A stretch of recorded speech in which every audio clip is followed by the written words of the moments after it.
have to get emails coming. The question is, Sheikh, why do you no longer visit Britain?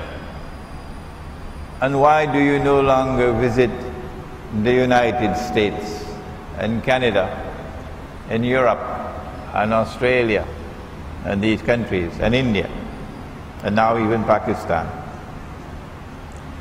There are large numbers of Muslims in these countries who would dearly love for you to come.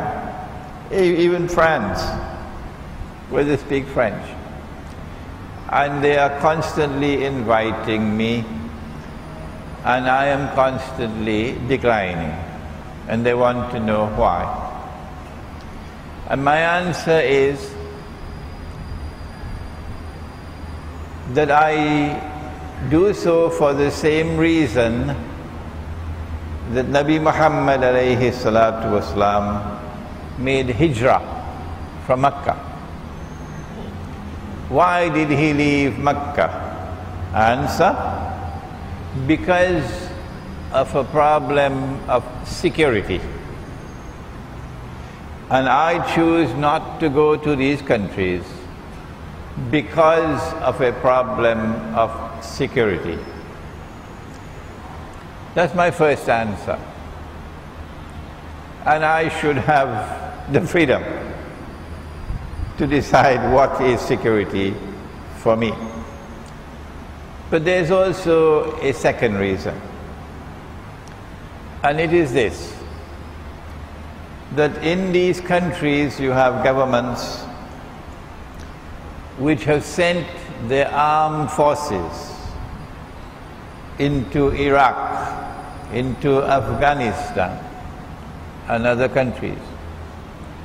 And these armed forces are waging unjust war on my people, barbarian war on my people, war with no law of ethics, war which does not discriminate between combatants and non-combatants, war in which you kill women and kill children and destroy homes and kill innocent people, and you don't care at all about it.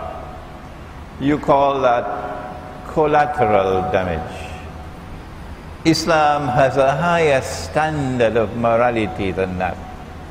Islam has something far superior to offer to mankind, an ethics of warfare which is far superior to your barbarian ethics of warfare. And so, out of respect for the blood of my people, out of respect for those who are fighting you so courageously, sometimes only with stones in their hands, out of respect for them and in solidarity with them, I choose not to put my foot in your territory. I do not do so with arrogance. I do so with profound sadness, because this civilization which today controls the world is now being hijacked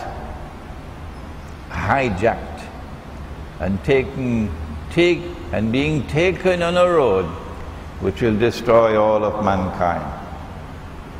The next question is, why don't you visit Singapore? And while many of you already know it, there are some who do not. And so let me make an explanatory comment.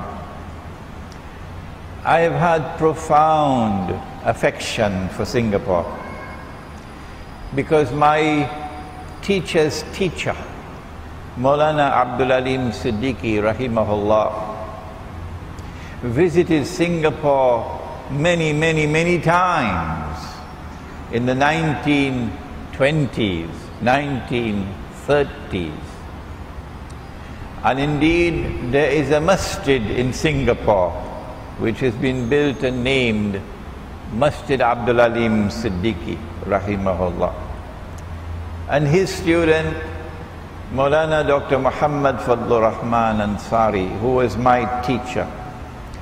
He was sent to Singapore in 1935 when he was just 21 years of age, to spend 1 year in Singapore preaching Islam. And because I am the third in the line, I always had this desire in my heart to visit Singapore and to continue the work that they had begun.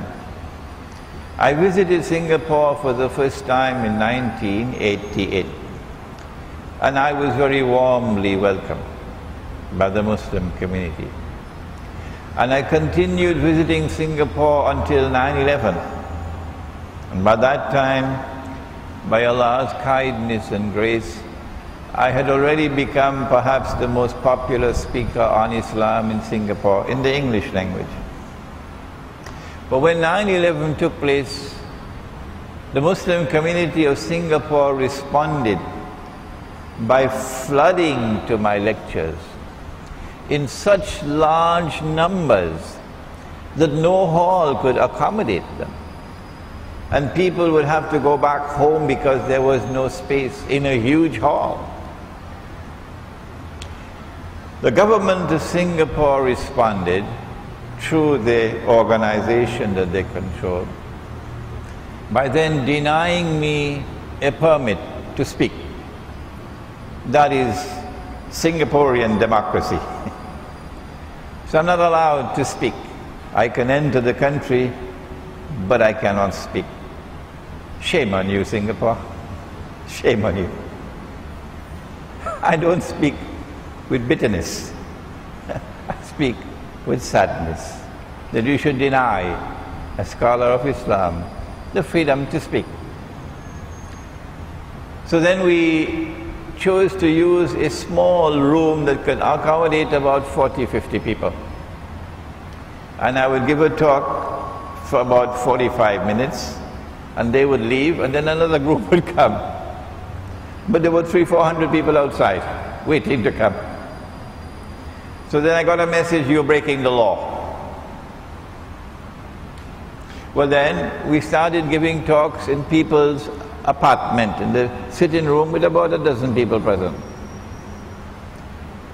And then finally they decided that they cannot allow me to enter the country. So the only country in the world, the only one in the whole world, which denies me entry into the country is Singapore. And I have a message for Singapore. You have pursued a terribly foolish policy, terribly foolish, in becoming Israel's greatest ally in this region. It was terribly foolish of you to become little Israel, because you were not looking far enough ahead. You could not anticipate that Israel is one day going to wage great wars. And from the time Israel starts these great wars, this entire region in which Singapore is located would be in flames, in flames. Those great wars are about to start. Maybe this year, maybe next year. And when those great wars start, I feel sad for you, Singapore. What is the fate which now awaits you? The next question